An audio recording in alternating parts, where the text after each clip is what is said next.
Welcome back to another video, and today we've got something to fix on the Ducati scrambler. So basically the gear selector right here has snapped off just here, and this is with just normal usage. I wasn't at the track, I didn't drop the bike, it just snapped off from here, and obviously my foot kept going down. Thankfully I managed to arrive home with just the second gear. Now, since next week I need to go to the track with this bike, I need to remove it and hopefully find someone who can fix it and weld it for me.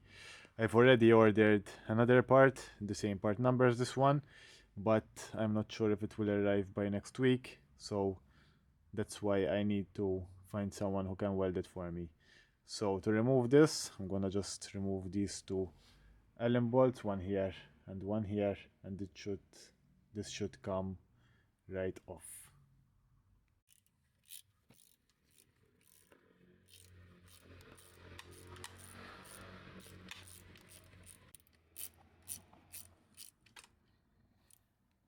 So this is the aftermath after removing it and all the damage. So let's inspect it a bit further. So the spline teeth, they're kind of a bit damaged too, but I think we can work with those somehow.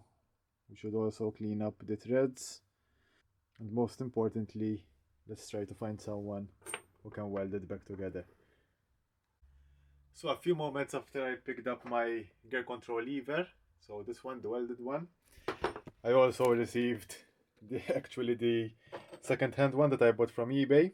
So what I'm gonna be doing is keep this as a spare for now. I will probably put it under the seat in the small storage that we have on the scrambler. I'm gonna clean up a bit the welds on this one here, because if you compare it, it has become much more thicker on this side.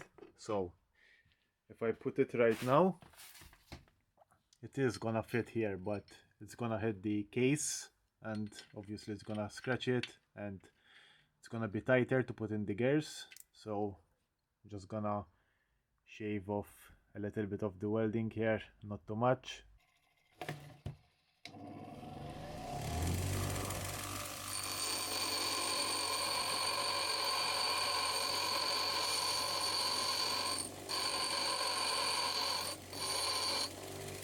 Now while I'm here, I'm also gonna clean and lubricate a bit this lever, because as you can see it's a bit sticky, so it doesn't even free fall. So we're gonna lubricate a bit this bearing here and also give it a good clean. I'm gonna use a bit of brake cleaner.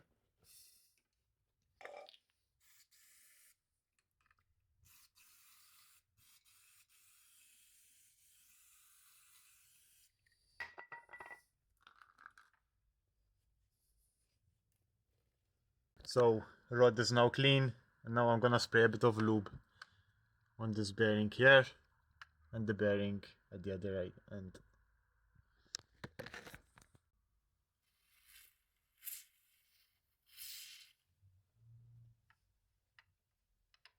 Work it around so the lube gets in all places.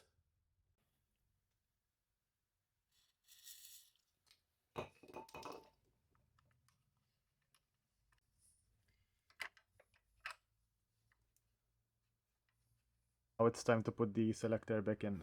Now since we shaved it here, the welding, we have a little bit more space, so it's not gonna touch the engine case while we're shifting now. I'm gonna put a little bit of thread locker also on these bolts, the ones that are going to hold it here and the one here. I'm also gonna loosen a bit the adjusters, both lock nuts, because I would like to have my gear lever sitting a bit more up than it usually is.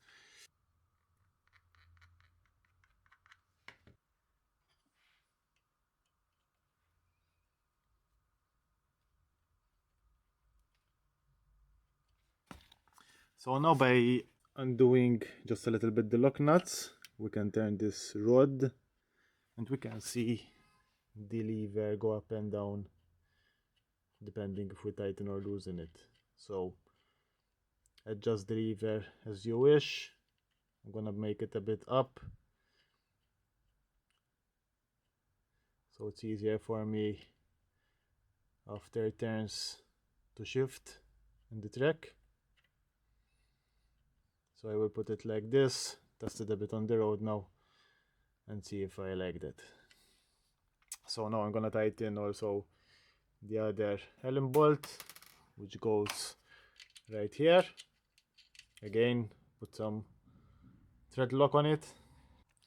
So now we've tightened both bolts, and by lubricating also the bearings on this rod, we have much more smoother shifting and the lever returns to its position much more faster.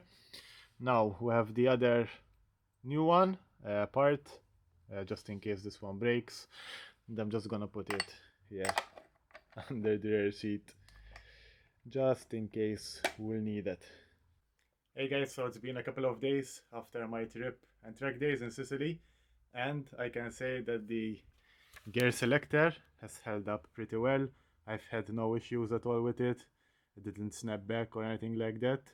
However, I also always kept the new part as a spare under my seat, because I always carry my toolbox and it just takes a couple of minutes anyways to replace that. So the point of this video is that you don't always have to buy new parts or replace your old broken parts. You can always go ahead and repair them if the cost makes sense. So in this case, I've spent like 1/4 of the cost of a new part. So it actually makes sense to repair it and use that or have it as a spare part. Because you know, Ducati parts usually cost a lot of money. So ideally try to repair them first. So this can apply also to your bike if it's not a Ducati. So most bikes have similar parts as this one. So if yours ever happens to crack, go ahead and repair it. So yeah, that is all for this video. Thanks guys for watching, and I will see you in the next one.